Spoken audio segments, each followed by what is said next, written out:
Hello dear students. तो आज हम पढ़ेंगे काइनेमेटिक्स का लेक्चर नंबर 41। तो कल हमने वेक्टर सब्ट्रैक्शन पढ़ा था। आज हम वेक्टर सब्ट्रैक्शन पे ही प्रॉब्लम्स करेंगे। वेक्टर सब्ट्रैक्शन, जीरो वेक्टर है। सबसे पहला question,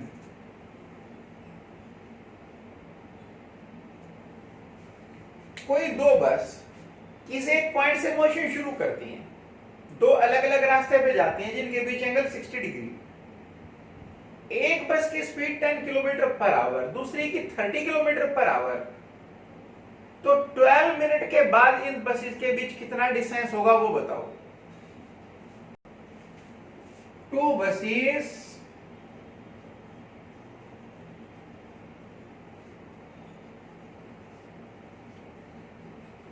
start from a point and moves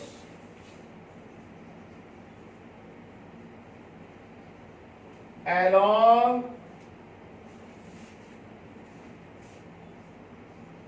to different roads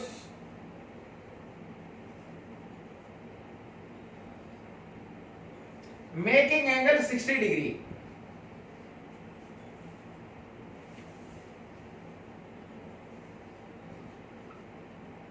With each other.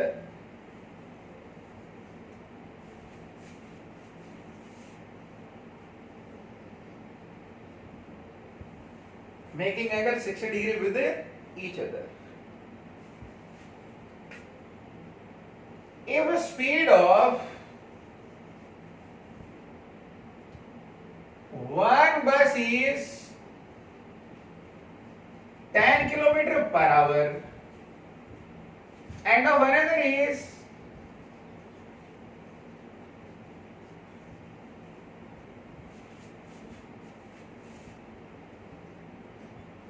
30 kilometer per hour,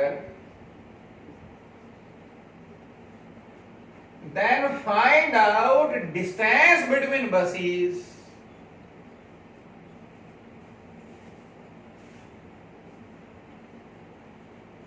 after 12 minutes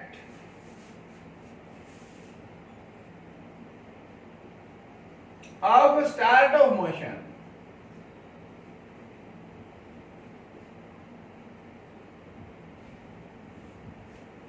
Two buses start from a point and moves along two different roads, making angle 60 degree with each other. If speed of one is 10 km per hour and of another is 30 km per hour, then find out distance between the buses after 12 minutes of start of motion. Motion शुरू होने के 12 minute के बाद distance बताओ। देखो कैसे solve करेंगे।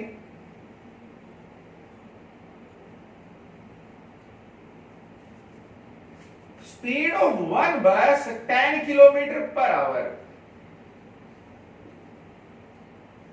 Speed of second बस 30 किलोमीटर पर आवर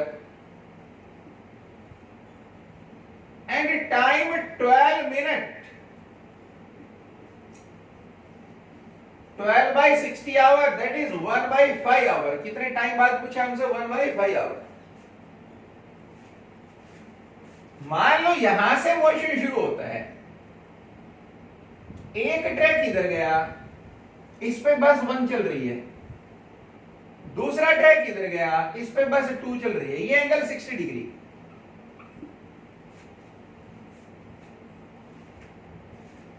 बस 1 यहां से यहां आ जाती है, ये डिस्प्लेसमेंट है बस 1 की S1, वेक्टर S1 उस 12 मिनट में। और बस 2 सपोज यहां से यहां आ जाती है, it is displacement of bus 2 in that time t 12 minute 1 by 5 hour. Let displacement of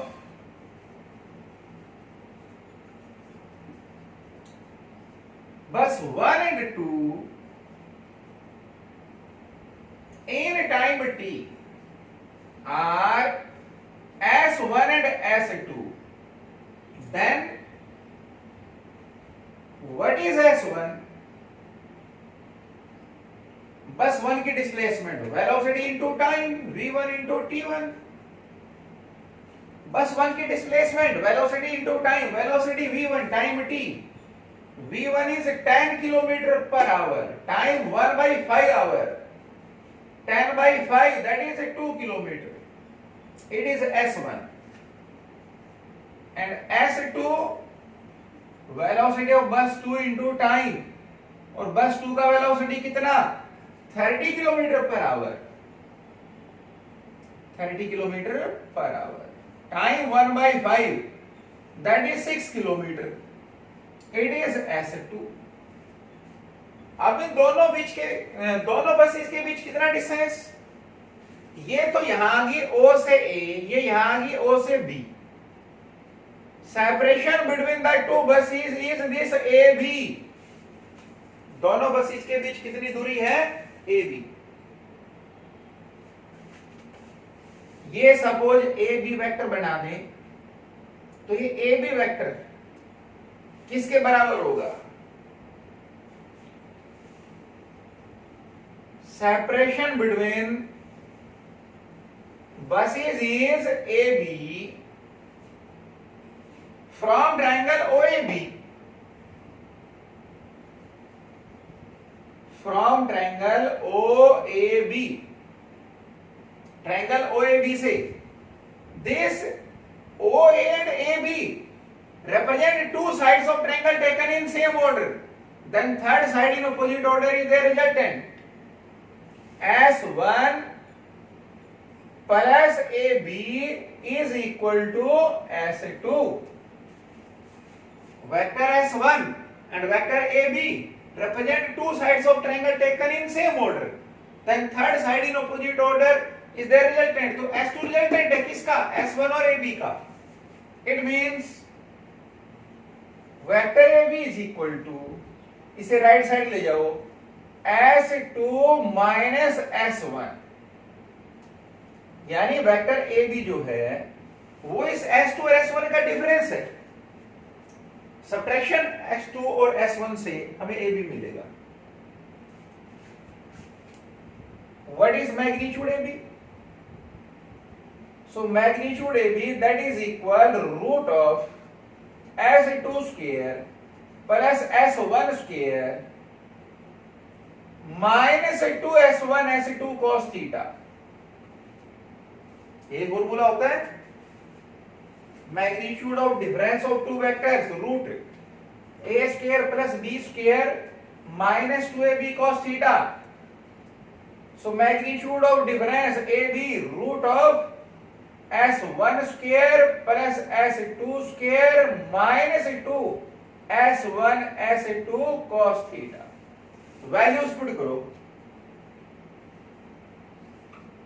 S1 is 2 kilometre, S2 is 6 kilometre, तो 2 square plus 6 square minus 2 into 6 cos 60 1/2।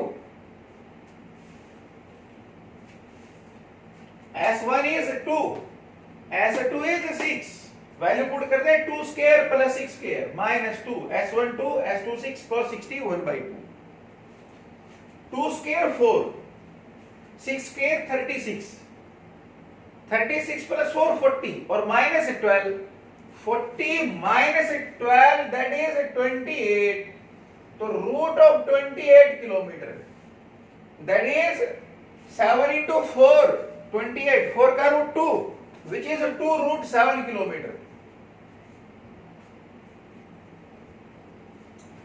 Separation between the buses is 2 root 7 kilometre. ये A B जो है ये कितना होगा, 2 root 7 kilometre. बोलो आया समझ? क्वेश्चन को एक बार फिर सुने। सपोज पॉइंट ओ से दोनों बस मोशन शुरू करती हैं। बस 1 इस डायरेक्शन में जा रही है और बस 2 इस डायरेक्शन में जा रही है। दोनों के पाथ के बीच एंगल 60 डिग्री। मान लो टी टाइम में 12 मिनट में बस 1 की डिस्प्लेसमेंट S1 और बस 2 की displacement S2, then S1 velocity of bus 1 into time that is 2 kilometer, S2 v2t that is 6 kilometer। तो अब बस 1 यहां से यहां आ गई, बस 2 यहां आ गई, इनके बीच कितना distance, this it is the distance between two buses, separation between two buses. तो ये सपोज इसको हम ये डायरेक्शन दे दें ए बी, ए से बी वेक्टर बना दें, from triangle OAB this S1 and AB represent two sides of triangle taken in same order and S2 third side in opposite order, so S2 is resultant of these two। तो AB कौन आएगा, S2 minus S1, दो vector का difference जिनके बीच angle 60 degree. तो magnitude of this difference root of S1 square plus S2 square minus into S1 S2 cos theta, theta angle between S1 and S2। तो value put कर दिए, आ गया 2√7 kilometre. बोलो आया समझ। नेक्स्ट देखो,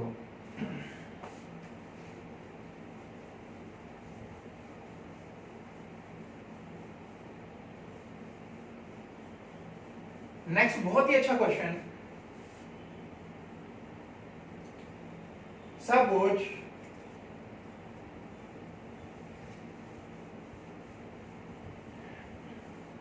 कोई कार 5 मीटर पर सेकंड की स्पीड से मोशन में है अलोंग नॉर्थ, 10 सेकंड में ये कार बिना स्पीड चेंज किए अपनी डायरेक्शन ऑफ मोशन को चेंज कर देती है वेस्ट। तो इसकी एवरेज एक्सेलरेशन बताओ, what is average acceleration of a car, what is the average acceleration of car. Question समझ में आ गया सभी को। A car is moving towards north with a speed 5 meter per second. If in 10 seconds car changes its direction to west without changing speed, then find out average acceleration of a car. A car is moving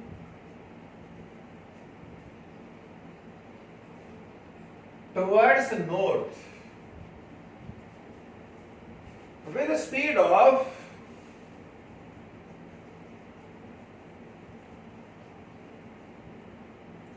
5 meters per second.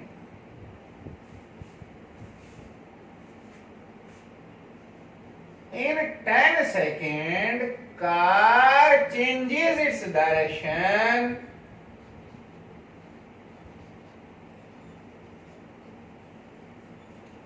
to west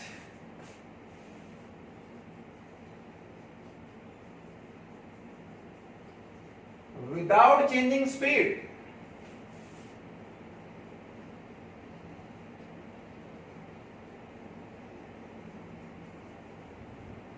Then find out average acceleration of a car.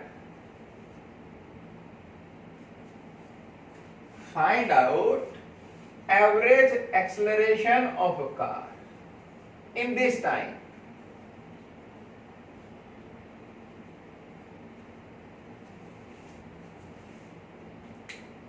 A car is moving towards north with a speed of 5 meters per second. In 10 seconds, car changes its direction to west without changing speed. Then find out average acceleration of a car in this time. तो इस time में car की average acceleration बताओ कितनी होगी। देखो कैसे solve करेंगे, बहुत ही अच्छा question.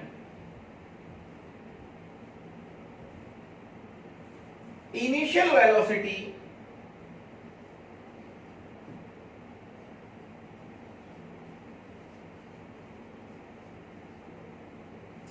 Vi is equal to 5 meters per second towards north. ये इनिशियल वेलोसिटी है। Final velocity is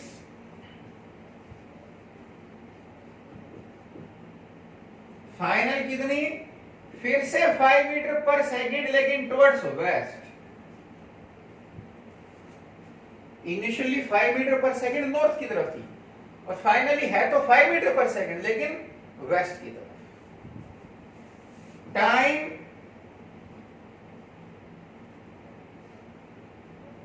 10 second. Average acceleration पूछा आपसे,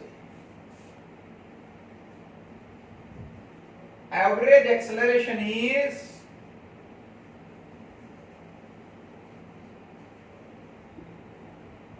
average acceleration ratio of total change in velocity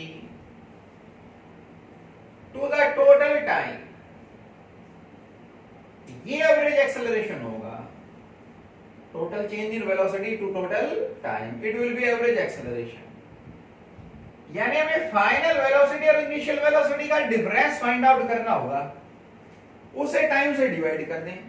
इस एवरेज एक्सेलरेशन का magnitude same as average acceleration magnitude vf minus vi by t, और direction same as vf minus vi। Direction of average acceleration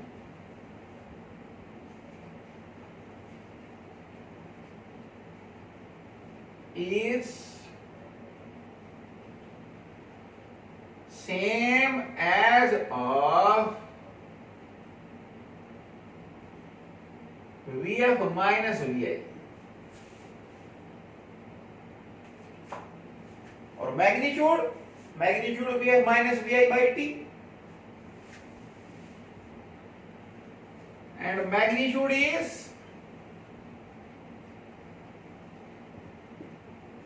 average acceleration magnitude of vf minus vi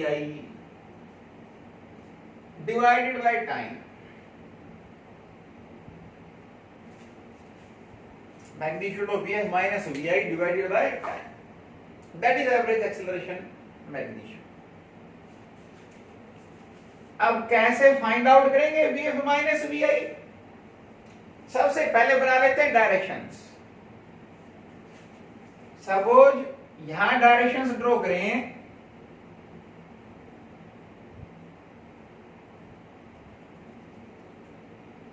north south west east.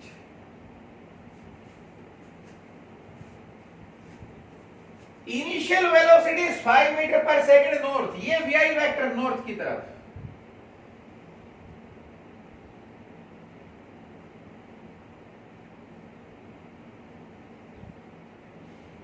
vi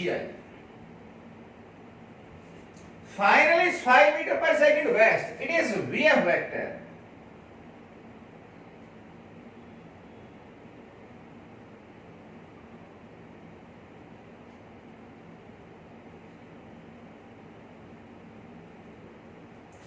हमें चाहिए क्या vf minus vi, यानी vf और minus vi का resultant. ये vi तो minus vi इसके equivalent opposite.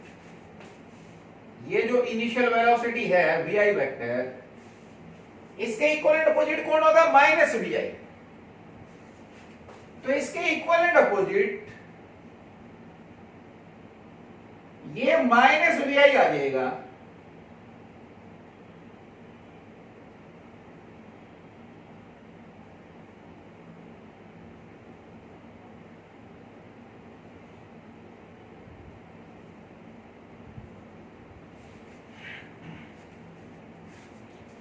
ये फाइनल वेलोसिटी vf, ये vi, हमें चाहिए vf माइनस vi, यानी resultant of vf and minus vi।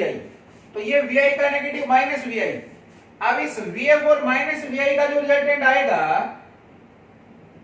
Parallelogram law से, vf और माइनस vi के बीच एंगल 90 और vf और vi के बीच भी 90, इट विल बी रिजल्टेंट। तो ये रिजल्टेंट कौन होगा? It will be resultant of vf and minus vi, it will be vf minus vi। It will be vf vector minus vi vector. मान लो ये एंगल थीटा, तो vf माइनस vi वेक्टर का magnitude of vf minus vi a minus B का magnitude root ए square plus B square minus 2ab cos theta, और theta यहां पर 90 degree, we और vi के बीच एंगल 90, तो cos 90 0, that is root of vf square plus vi square. बोलो, दो perpendicular vector का रिजल्टेंट रूट ए स्क्वायर प्लस बी स्क्वायर, तो root of vf magnitude square plus v minus vi magnitude square, तो minus vi का magnitude भी vi, तो vf square plus vi square, that is equal root of 5 square plus 5 square, that is 5 root 2 metre per second. It will B change in velocity, ये change आ गया vf minus vi 5 root 2, कौन सी direction में? इस direction में। What is theta? Tangent theta perpendicular by base, ये right angle triangle बना, ये angle 90 degree, tangent theta perpendicular by base, ये भी 5 और ये भी 5, तो 45। From figure tangent of theta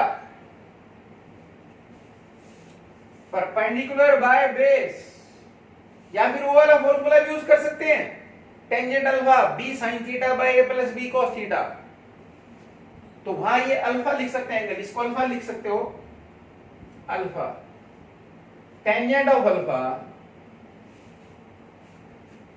तो ये हमारे पास परपेंडिकुलर बाय बेस, परपेंडिकुलर है, ये देखो पैरेललोग्राम में पैरेलल साइड बराबर होती है, vf मैग्नीट्यूड और बेस माइनस vi का magnitude, that is vi, 5 by 5, 5 by 5 1, तो alpha equal 45 degree,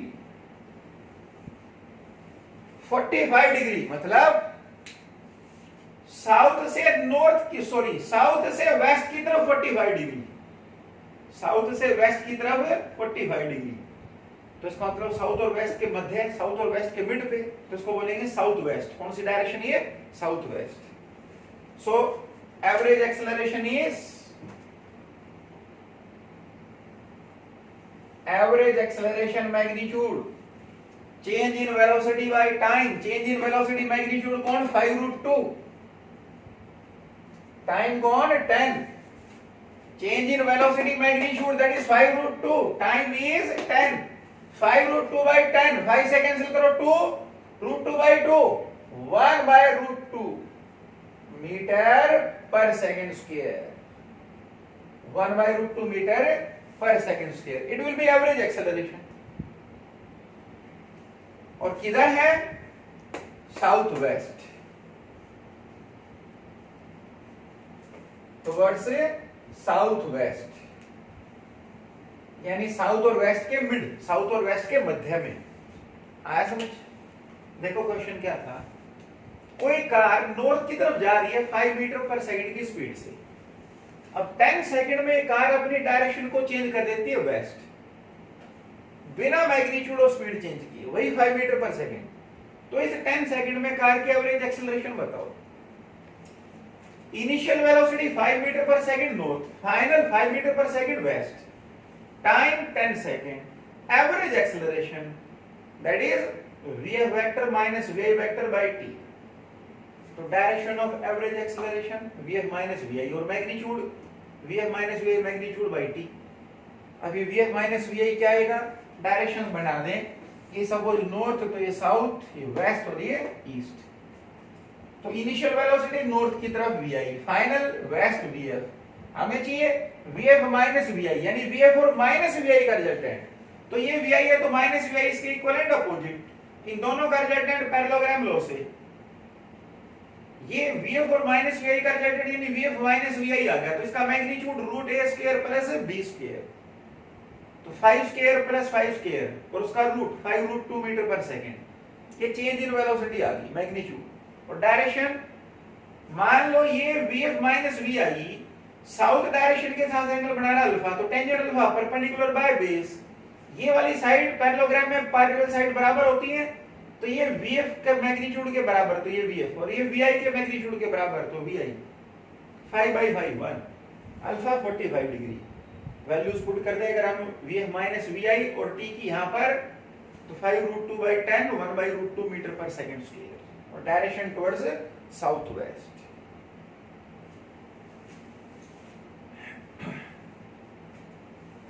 next question देखो,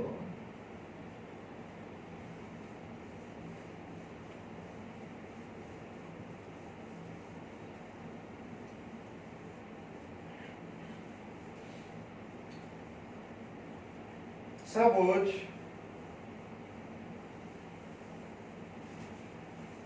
कोई वेक्टर ए किसी वेक्टर बी से ऐड करें। वेक्टर बी हमें गिवन है 3i cap plus 4j cap. तो हमें जो नया वेक्टर मिलता है ना उसका मैग्नीट्यूड वेक्टर बी के मैग्नीट्यूड के बराबर है और direction along y axis, direction is along y axis. What is vector A? What is vector A? तो वेक्टर ए बताओ क्या होगा भाई? क्वेश्चन आया समझ? कोई वेक्टर ए है, उसे हम किसी दूसरे वेक्टर बी के साथ ऐड करते हैं।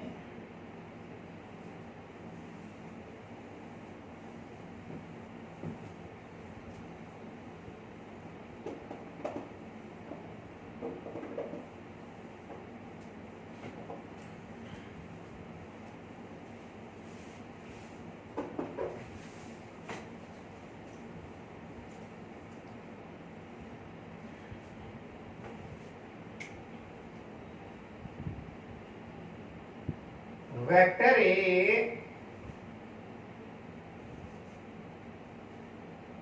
is added to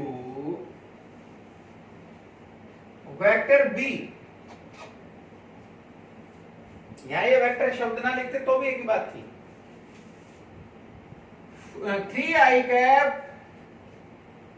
plus 4j cap and we obtain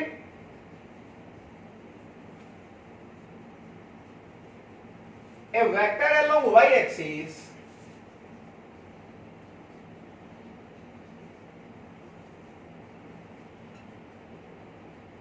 with magnitude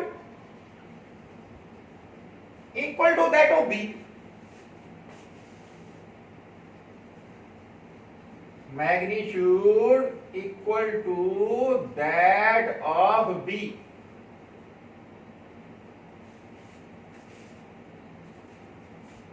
What is vector A? Question समझ आया?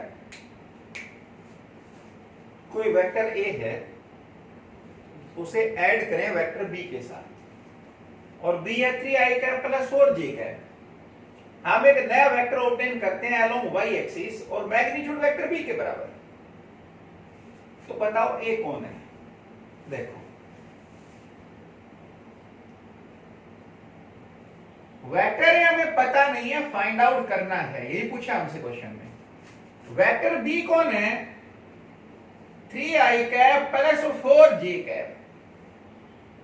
और बी का मैग्नीट्यूड कौन है? किसी भी वेक्टर का magnitude root of coefficient of i square plus coefficient of j square plus coefficient of k square. K है ही नहीं यहां पर, तो root of coefficient of i कौन? 3 उसका square plus coefficient of j कौन? 4 उसका स्क्वायर। 3 स्क्वायर 9, 4 स्क्वायर 16, 25 और root of 25 5। Root of 25 is 5। That is magnitude of b।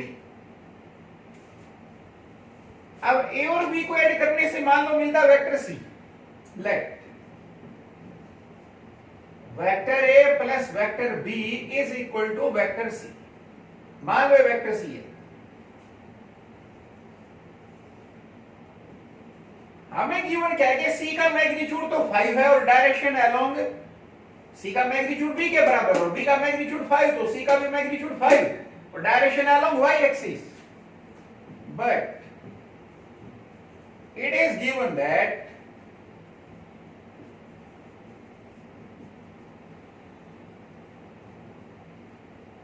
magnitude of vector C is equal to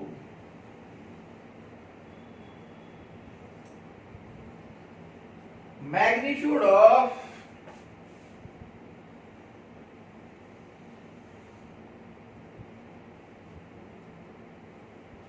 vector B, and direction is along y axis.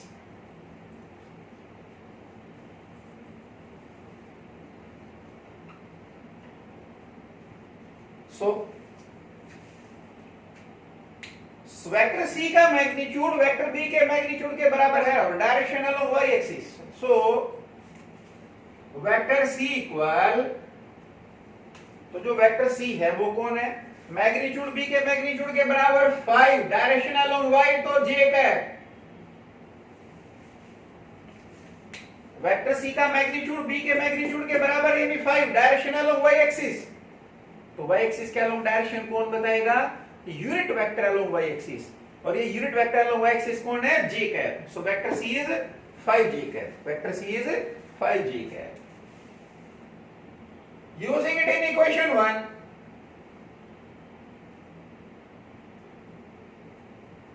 From equation 1 vector A plus vector B is equal to vector C. तो vector A is equal to vector C minus vector B. B को उधर लेके minus, तो vector A is equal to C की value put करो 5 जे cap minus B की value put करो 3 आई cap plus 4 J cap. It became 5 J cap minus 3 I cap minus 4 J cap. तो vector A I cap वाली term ये देखो minus 3 आई cap और 5 minus 4 1 J cap plus J cap. It is vector A. क्या है vector A? Minus 3 I cap plus J cap. That is value of vector A. बोलो कैसे solve करेंगे? पता चला? एक बार फिर देखें. हमें कोई वेक्टर ए गिवन है, उसे जो वेक्टर बी जिसकी वैल्यू है 3 आई कैप प्लस 4 जे कैप, उससे ऐड करते हैं तो एक नया वेक्टर मिलता है जिसका मैग्नीट्यूड वेक्टर बी के मैग्नीट्यूड के बराबर, डायरेक्शन अलोंग वाई एक्सिस. तो वेक्टर ए बताओ. देखो सपोज वेक्टर बी जो हमें गिवन है 3 आई कैप प्लस 4 जे कैप, तो इसका मैग्नीट्यूड देखें root of coefficient of y square plus coefficient of j square, ये बना 5. तो ए और बी का रिजल्टेंट मान लो सी, तो ए प्लस बी इक्वल सी. तो ये सी जो है इसका मैग्नीट्यूड बी के मैग्नीट्यूड के बराबर यानी 5 और डायरेक्शन अलोंग वाई एक्सिस यानी कि जे कैप. तो वेक्टर सी कौन हुआ? 5 जे कैप. तो यहां से a plus b equal c, तो a equal c minus b. Values put करें, सी 5 जे कैप और b 3 आई कैप प्लस 4 जे कैप. ये सोल्व कर दें, आंसर आ गया. समझे? नेक्स्ट क्वेश्चन देखो.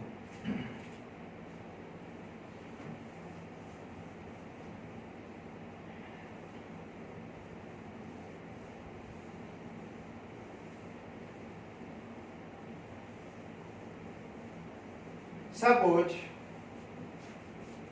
n number of coplanar vectors हैं,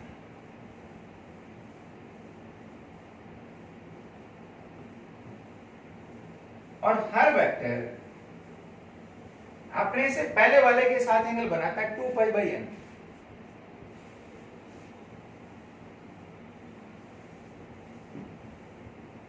तो रिजल्टेंट बताओ.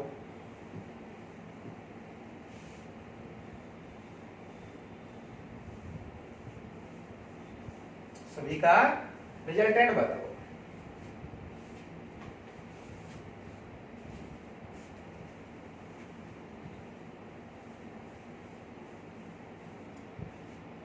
देखो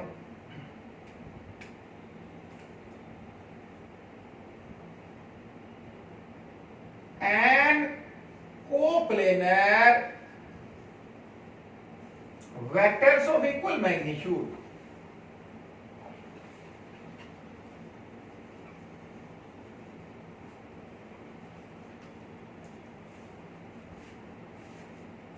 are arranged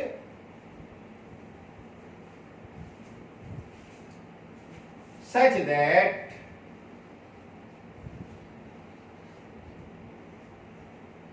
angle between each makes angle 2 pi by n with another.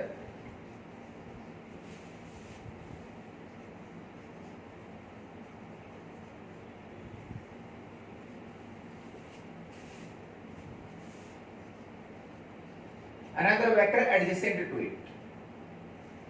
What is their resultant?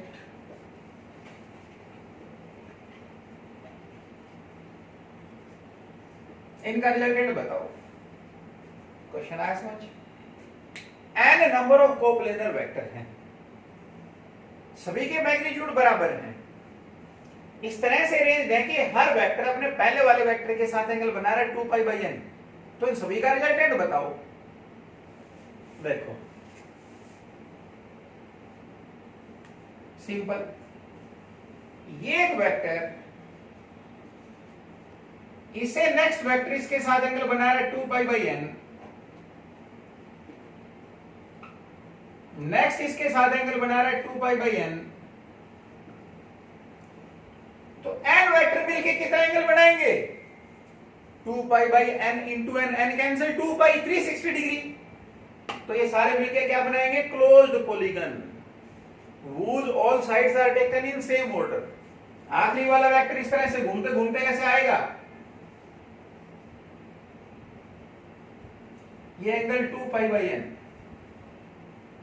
360 degree का एंगल बनाएंगे सभी हैं. Total angle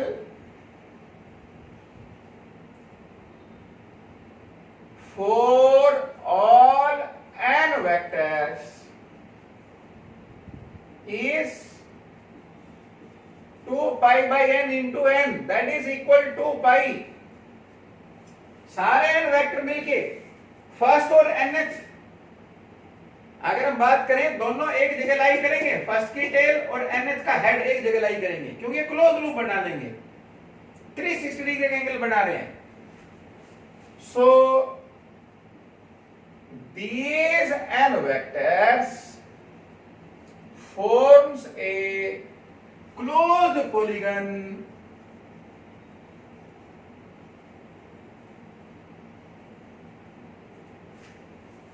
whose all sides are taken in same order.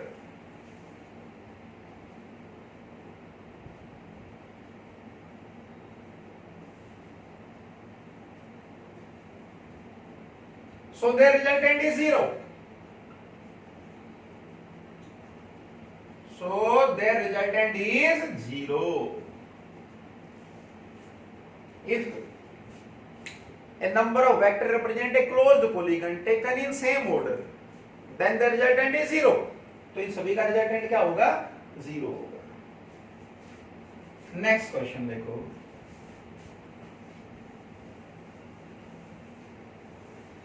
What is minimum number of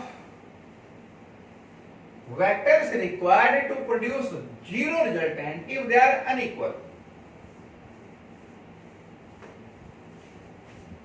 What is minimum number of unequal vectors required to produce zero resultant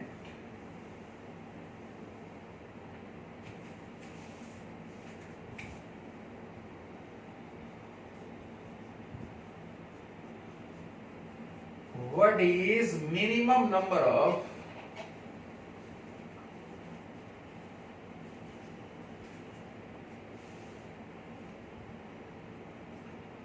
vectors of unequal magnitude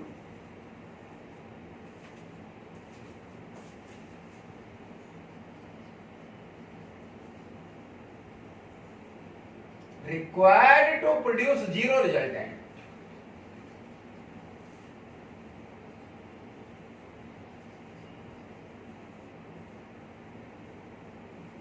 option a 1, option b 2, option c 3, option d 4 और option e none. What is minimum number of vectors of unequal magnitude required to produce zero resultant? कितने?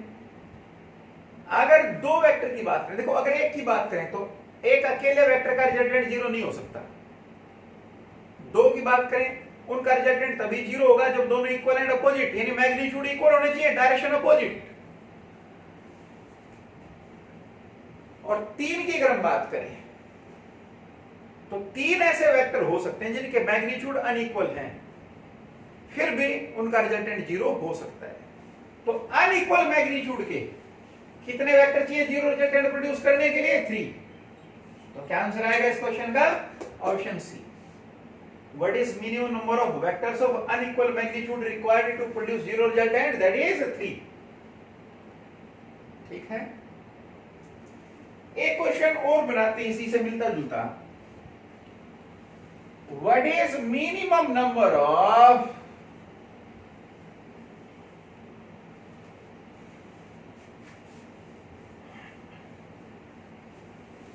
vectors required to produce zero resultant if they are not in same plane?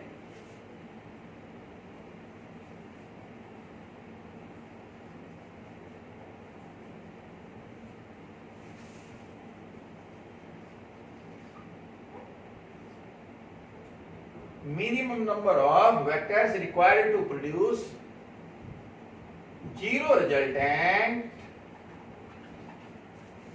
if they are not in same plane.